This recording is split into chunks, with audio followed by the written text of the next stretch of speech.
Hi, have a nice day to all of you. I'm praying that all of you are safe and doing well, especially in your studies.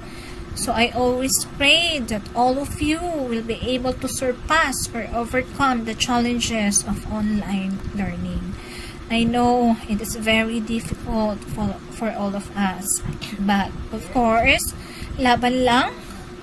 You are already on your final term, so give your best, do your best. I know you can make it, and someday you will be proud of yourself that you were able to do it. Okay? At magiging successful kayo in the future. So this week, we have 3 topics or 3 theories to be discussed. The theory of Patricia Benner, the theory of Joyce Travel B, and Joyce Fitzpatrick. So let us begin with the theory of Patricia Benner. So her theory is also called as from novice to expert. And it talks about excellence and power in clinical nursing practice.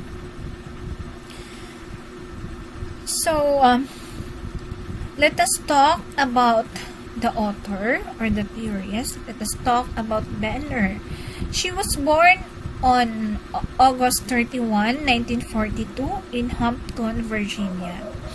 In 1964, she earned her Bachelor of Arts in Nursing from Pasadena College. And she worked in nursing field in 1960. And in 1970 to 1975, she worked as a research associate at the University of California at San Francisco School of Nursing. So like other theorists, she was able to publish books, actually 9 books. But here, I only give 3 samples of her book. Number 1, From Novice to Expert. Again, it talks about the excellence and power in clinical nursing practice. The second one is the nursing pathways for patient safety. So the focus is the patient safety. And the primacy of caring. She also co-authored the books entitled Expertise in Nursing Practice. It talks about caring, clinical judgment, and ethics. And the second one is the clinical wisdom in critical care, which also a thinking in action approach. Okay. So let us now look at the meta paradigm of Benner. So how she viewed nursing, patient or person, environment, and health. So, in nursing, according to her, it is described as an enabling condition of connection and concern. So, ang main points niya here is the connection and concern, which actually shows a high level of emotional involvement in the nurse-client relationship. So, there is an attachment, there is an involvement of emotion. But you have to make sure that your emotion is it is a positive emotion for the patient. So, kasi pwedeng positive, pwedeng negative yan. But make sure it is a positive emotion for the patient towards the recovery of your patient. Okay? And she also viewed nursing practice as the care and study of the life experience of health, illness, and disease, and the relationship among these 3 terms. So when you say illness and disease, how will you differentiate between the two? Parang it sounds the same, diba? Parang it refers to, parang it's the same term. Okay? But you have to know that illness actually means something you can manage. Okay? Such as the feelings of pain, discomfort, distress, weakness, fatigue, etc. While when you say disease,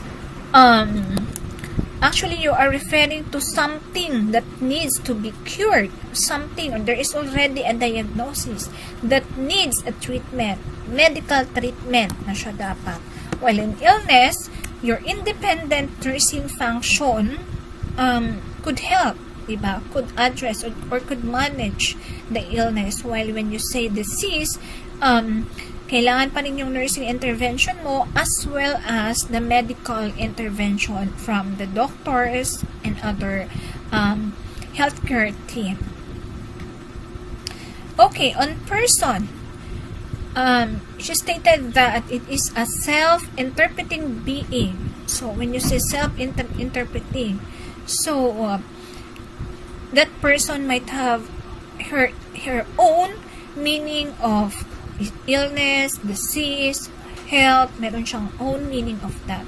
That is that the person does not come into the world predefined but gets defined in the course of a living life. Okay? A person also has an effortless and non-reflected understanding of the self in the world. The person is viewed as a participant in common meaning. So, ibig sabihin lang niya dito that a person could learn from her environment. Okay? That para maging into something siya, ang person niya, para maging, halimbawa, ikaw ay nurse, maging expert kang nurse. So, merong processes, meron kang pagdadaan ng process, or meron kang merong steps na it will mold you to become the best nurse in the future. So, ibig sabihin, matututunan mo yung skills, yung knowledge of being an expert through your experiences, through your exposure to your environment, through trainings. So, ganun ang ibig niya sabihin. She also believed that there are significant aspects that make up a person. So, she had conceptualized the major aspects of understanding that the person must deal with, such as the role of the situation, what's happening within the clients, or what's happening within the surroundings of the client, the role of the body, so what's happening in the system, in the whole system of the human being. So, may processes dyan, di ba? Sa body, may nangyayari dyan doon sa system mo, kasi your body is composed of different system. Okay, yung functions ba ng iyong mga organs is okay. Yan. The role of personal concerns, di ba? Pag sinabi natin concerns, you have an emotional involvement to a certain person. The role of temporality, diba? Everything in this world is just temporary. So, ibig sabihin, it's just the same with the illness or disease. It could be a temporary. You might be healed. Okay, yan ang ibig sabihin. Temporary ka muna may sakit ngayon. Lilipas din yan at gagaling ka towards recovery. So, the goal is to overcome the Cartesian dualism. This means that it viewed that the mind and the body are distinct as separate entities. So, ibig lang sabihin dito na hindi pwedeng i-separate yung mind and body kasi they must go together. Okay? Hindi pwedeng healthy yung body but the mind is not. It will affect with each other. So, another term, ang sabi niya is embodiment.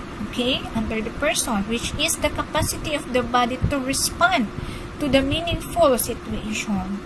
Okay, your body has the capacity to respond what happening doon sa a certain situation. Is it stressful or is it a positive? Pwede bang positive to that could let the client be happy? So yan. So, there are 5 dimensions of the body, no, that according to Merleau-Ponty and Dreyfus. Okay. The person, the unborn complex. Okay, the unborn complex referred to the unaccultured body of a fetus or a newborn baby. So, pag pinag-usapan natin is the unborn complex. Okay? Number 2, the habitual skilled body. The habitual skilled body refers to the what you learned. Okay, socially learned posture, gestures, customs, and skills. Okay, that is evident in bodily skills such as sense and body language. Okay, makikita mo yan, that are learned over time. So, ito yung natututunan mo.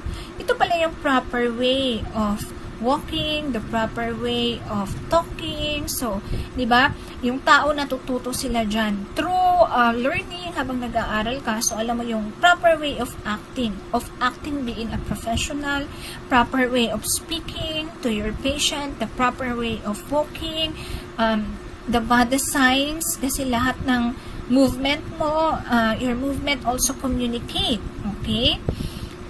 And then, ito daw yung mga body language that are learned over time through identification, through imitation, and error. Okay. The next one, the third dimension of the body is the projected body. Okay, that is actually predisposed to act in a specific situations now. Just like, for example, opening the door or walking. So, yun yung projected body. The actual projected body naman, siya yung pang fourth dimensions, according to Benner. It is an indicating, or it indicates that an individual's current bodily orientation or projection in a situation that is flexible and varied to fit the situation, such as when an individual is skillful in using the computer. Okay, yan yung actual projected body. Okay? The fifth dimension here, according to Benner, is the phenomenal body. Okay, the phenomenal body, it refers, she says that the body is aware, okay? Aware of itself with the ability to imagine. You can imagine and describe kinetic situations. And according to Benner, she point out that these dimensions, these 5 dimensions, okay, the nurse must attend to all these dimensions of the body and seek to understand the role of embodiment in particular situations of health, illness, and recovery. So, kailangan maintindihan ni nurse itong unborn complex, habitual skill, projected body, yan, maintindihan niya yan. Nurse. And on health, okay, Benner describe health, according to her, it should be focused on the life experience of being healthy and ill. So, based on observation, she also defined health as what can be assessed. What can be assessed, diba, in your assessment. Makikita mo through your objective data, through your subjective data. So you can collect information, okay, through collection of data. Okay, makikita mo yung mame-measure mo yung health. Well, well-being, according to her, is the human experience of health or wholeness. Okay? So, well-being and being ill are recognized as different ways of being in the world. Kasi syempre, pag well-being, pag sinabi natin well-being, ito yung healthy ka. Being ill, may something wrong with your body. So, she also described health as not just the absence of disease and illness. Also, according to her, a person may have a disease and not experience illness, because illness is the human experience of loss or dysfunction, whereas disease is what can be assessed at the physical level. So, yun yung pinagsabi niya. And on environment, so Benner used the term situation to describe the environment instead, because it suggests that a social environment with social definition and meaning. So she used the phenomenological terms of being situated and situated meaning, which are defined by the persons engaged interaction, interpretation, and understanding of the situation. So there are 5 levels of skills acquisition and skill development according to Benner. So these 5 levels of skill acquisition and skill development includes the following: being a novice, advanced beginner, competent, proficient, and expert. Okay, let us discuss each of these. Okay, so the first level, it's called novice. Okay, when you say novice, the person has no background experience of the situation in which he or she is involved. Okay, so context, so ibig sabihin nito, no background experience. Sino ba yung mga walang background experience? Just like you, level 1. So wala pa kayong background experience of the situation. Okay, and novice is a context-free. Rules and objective attributes must be given to guide performance. Okay, kasi usually ang mga novice, they are tend to follow rules. So meron dapat magbibigay ng rules sa kanila. Meron dapat magbibigay ng guide to them. Okay, and because this novice person, they would do you have to tell them what to do, and they will simply follow your instructions. So you have to remember the novice. Okay, the expert can tell them what to do, and the novice will follow instructions. So ibig sabihin, sumusunod sila kasi wala pa naman talaga silang experience. They don't have background of the situation. Just like for example, in the clinical practice, kung bagong-bago ka, usually susunod ka lang to the practice, okay? And then there is difficulty discerning between relevant and irrelevant aspects of the situation. So mahihirapan pa siya kasi kulang pa or no experience at all. Generally, this level applies to nursing students, tulad ng sinabi ko sa inyo. But Benner suggested that a nurse at higher levels of skill is in one area of practice could be classified at the novice level if placed in an unfamiliar area or situation. So, pwede rin novice ka, pwede rin tawagin novice ang isang nurse kung for example, katulad ko, before I work as an operating room nurse. So, once I will transfer into another area, like for example, in the ICU. Of course, novice ka pa pagdating doon because you have zero experience about being an ICU nurse. Okay? Kasi your experience was different from the situation talaga or from the demands of your job. Okay? And then, the next level or the advanced beginner. So here, the person can demonstrate marginally acceptable performance, having coped with enough real situations to note or to have pointed out by a mentor the recurring meaningful components of the situation. The person has enough experience to grasp aspects of the situation. So nurses functioning at this level are guided by rules. Okay? So guided by rules pa sila. And are oriented by task completion. So, meron lang ako nakalimutan doon sa novice kanina. Pag sinabi natin novice, ulitin ko lang, pag sinabi natin novice, they have no experience at all. So, they are task-oriented. Task or skills, focus sila.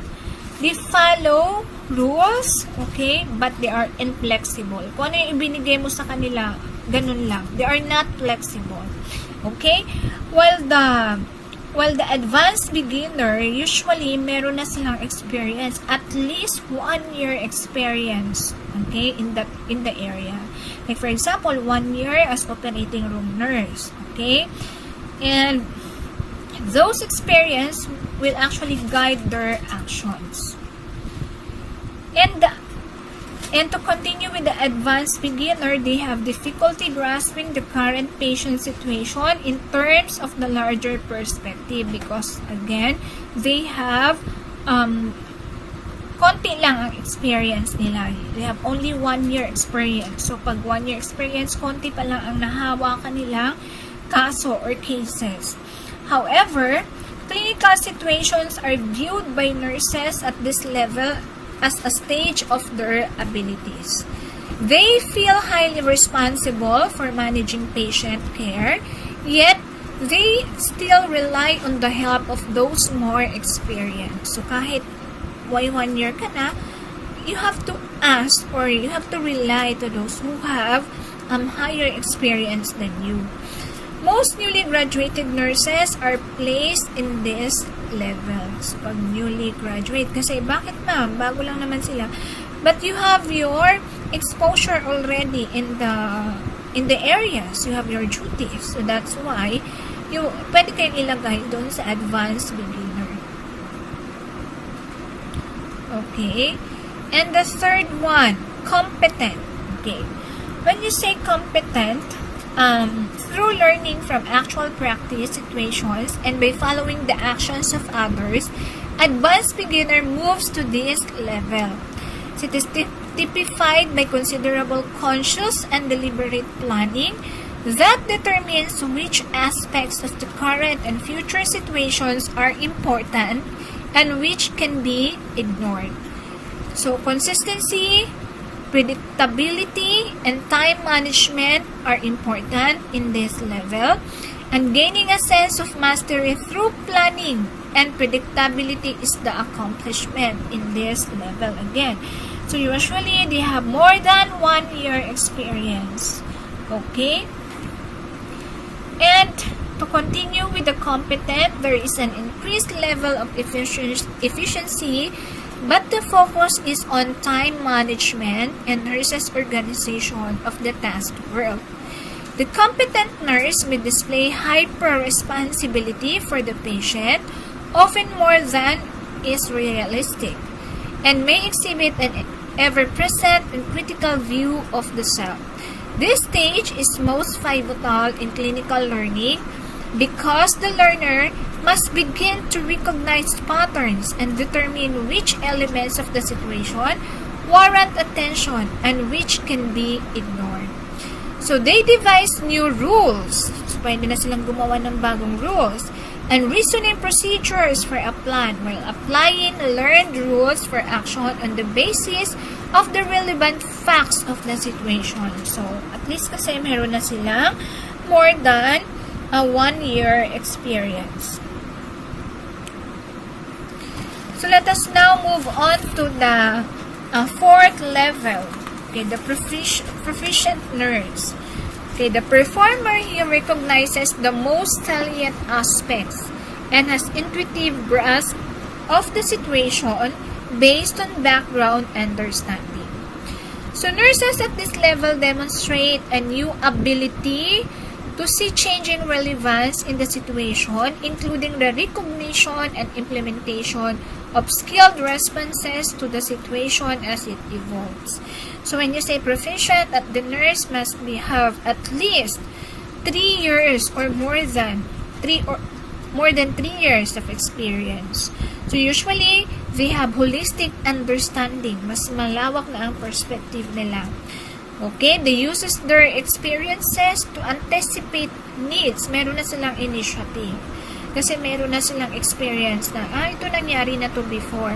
So, possible, ito na yung action na gagawin ko kasi na-experience ko na to in the previous years. They no longer rely on present goals for organization and they demonstrate an increased confidence in their knowledge and abilities because according to them, meron na silang experience and they're able to do that. There is much more involvement with the patient and family. This stage is a transition into expertise. Okay. And the last level, expert. Okay.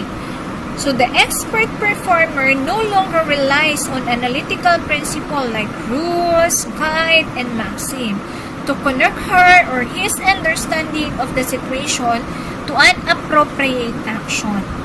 The expert nurse as having an intuitive grasp of the situation and as being able to identify the region of the problem without wasting consideration on a range of alternative diagnoses and solutions.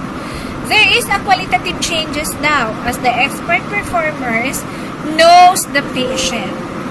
Meaning, knowing typical patterns of responses and knowing the patient as a person can help the expert of how to intervene or what to do in a certain situation. So usually in the expert stage, they are actually flexible to the situation. Kasi kaya na nilang mag-flexible dahil they have enough experience. They have enough cases. They experience different kinds of patients. So napakarami nilang experience and their actions comes naturally. Ito na yun, parang instinct na tong action na to. Ito na yung mabilis ang action ng expert nurse. Okay? The key aspect of the expert nurse's practice are the following.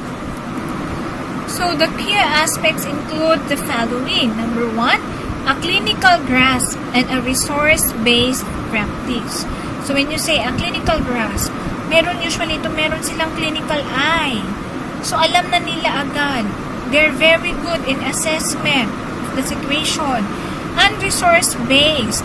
So, ibig sabihin, meron na sila, it is based on evidence, based on their experience, yung kanilang action. So, it embodied know-how, so meaning, they know how to perform a certain task. Halimbawa, there is an emergency situation. Alam na nila what to do, how to address a specific situation. Seeing the big picture. So, kapag may problem, hindi lang nakafocus. Alam nilang tumingin ng alternatives, the possible solutions, hindi lang iisa. Merong plan A, merong plan B, merong plan C. So, hindi lang nakafocus sa isang plan. Seeing the unexpected. So, na-expect nila that this might happen kapag ganito ang situation. If this is your assessment, these are the possibility that might happen. So, you have to prepare for that. Okay? The expert nurse has the ability of pattern recognition on the basis of deep experience background. So, meeting the patient's actual concerns and need is the utmost important, even if it means planning and negotiating for a change in the plan of care. So, planning ulit. Halimbawa, hindi na-achieve. So, you have to repeat your plan. Okay? There is almost a transparent view of self in expert. So let us now proceed to the major concepts and definitions of the theory of Benner. So aspects of situation. So it refers to the recurring meaningful situation, components recognized and understand in context because the nurse has previous experience. Okay. So, aspects of the situation. This is what happened. Merong emergency. Merong nag-code na patient. Pag sinabi natin nag-code, inatake. Okay? Bumaba lahat or nawala ang mga vital signs. So, aspects of situation, babalikan ni nurse kung ano yung nangyari before. Papasok yan sa isip niya. Ano yung nangyari before? Anong ginawa namin before? What are the, ano ba dapat ang nursing actions? Okay, nagagawin natin for a specific situation based on your previous experience. Okay? Attribute of a situation. Okay? This refers to the measurable properties of a situation that can be explained without previous experience in the situation. So, kung yung aspect kanina, you have your previous experience, here, even you don't have the experience or even you don't have previous experience, so, you can still address a specific situation. Okay?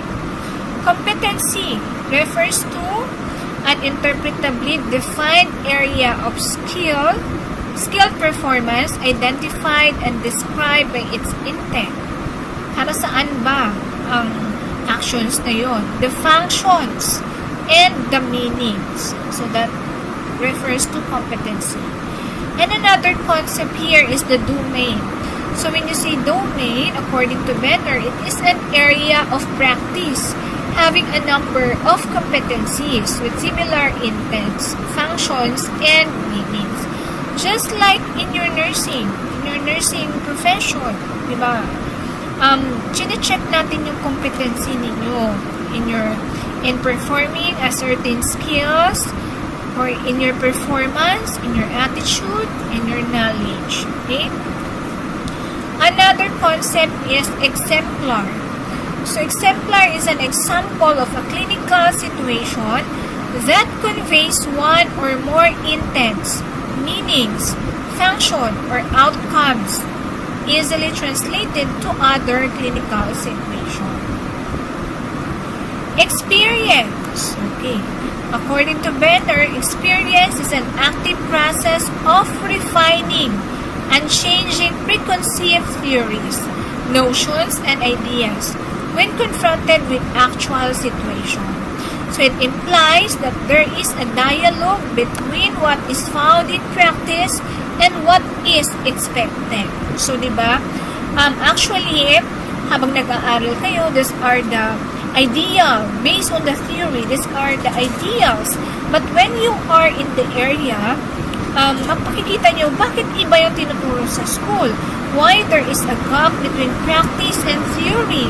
Okay, so dito yon, based on your experience, nare-refine mo. Okay, pwede mong ikaw yung mag-bridge ng gap ng practice and the what is expected or what is ideal. Another term here is maxim. It refers to the cryptic description of skilled performance that requires a certain level of experience to recognize the implications of the instruction. Okay. Paradigm case. So this refers to a clinical experience that stands out and alters the way the nurse perceives and understands future clinical situations. Paradigm cases create new clinical understanding and open new clinical perspective and alternative. Kasi as I mentioned, learning is a continuous process. So, hindi ibig sabihin na meron ng mga theories na ganito ang sinasabi, ito na yung susundin ninyo. So, based on your experience, pwede natin idagdag yan. Okay, doon. Okay, based on study, based on evidences. So, pwedeng mabago, pwedeng magkaroon ng new understanding about a certain phenomenon. Salience. Okay. It refers to a perceptual stance or embodied knowledge whereby aspects of a situation stands out as more or less important. So, that's self-explanatory. Okay, let us now watch this video presentation or video clips for you to have more idea and be able to understand the theory of Benner.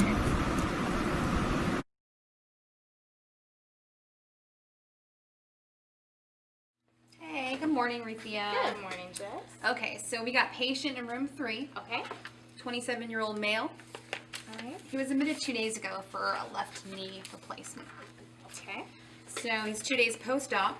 Mm-hmm. He's alert and oriented ×4. Okay. But he's been kind of drowsy. So, and it's been kind of difficult to get him stimulated. Okay.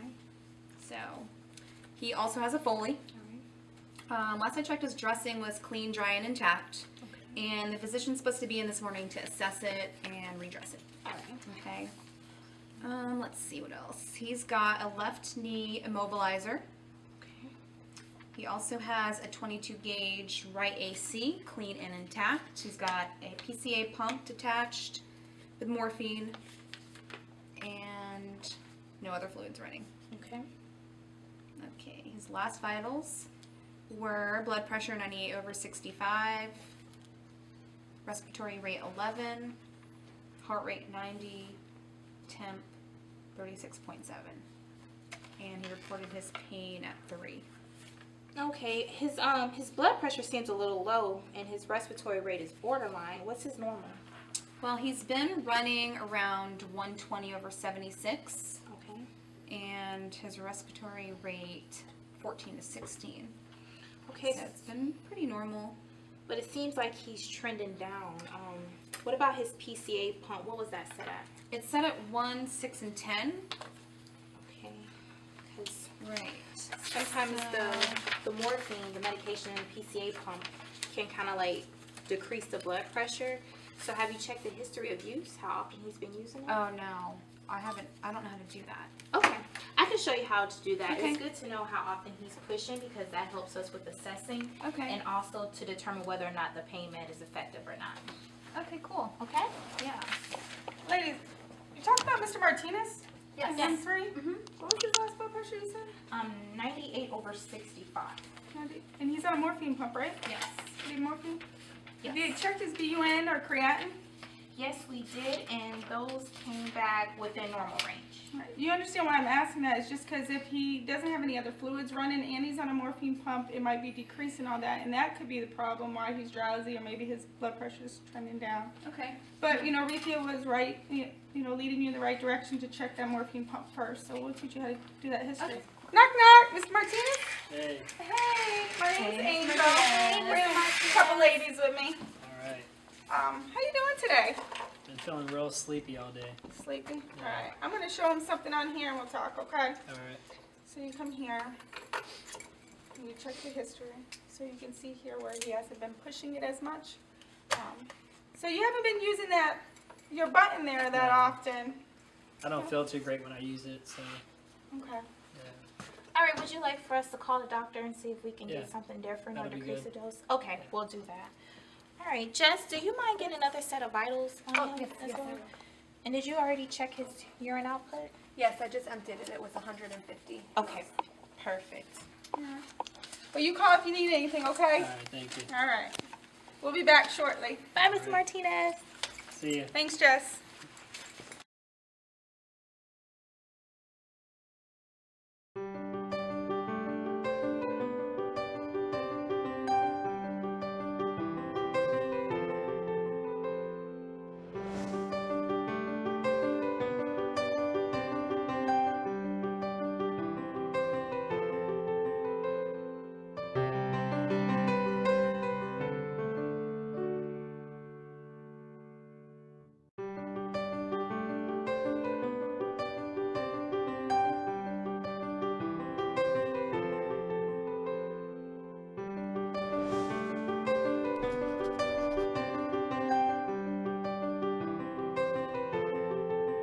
I think by being a professional, you are a leader.